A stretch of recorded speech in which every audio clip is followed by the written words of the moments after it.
So, yung mga ginagawa natin ganito turo ko sa inyo. May system na kami dati pa. So, wala tayong agent. Then, hindi tayo bumibili sa marketplace. So, ito yung isang ledger natin kung kailan pumasok yung inquire. So, inquire nila yan direct yung first owner. So, binibenta niya kunwari Chevrolet Spark 380k, tapos last price niya 360k, tapos nandito na lahat ng info niya. So, pag chinek mo, makikita mo yung picture niya. Expired na. Pero ito yung mga luma naming So, ito ang dami nito. So, ito yung mga nagbebenta sa amin ng unit. So, yung iba na nagtatanong, pag nilolobol namin, mga basher natin dyan. So, hindi tayo nilolobol kasi may price na sila in mind eh. Ito.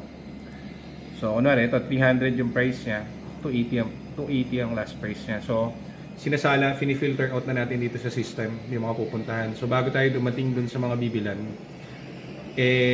all goods na, kumbaga, done deal na kapag pinuntahan namin yung unit. So, ganyan siya. Kaya lahat ng unit dito is first owned. Hindi tayo nag-marketplace, never tayo nag-marketplace, never tayo bumili sa ahente. So, kaya lowest price guaranteed yung units natin.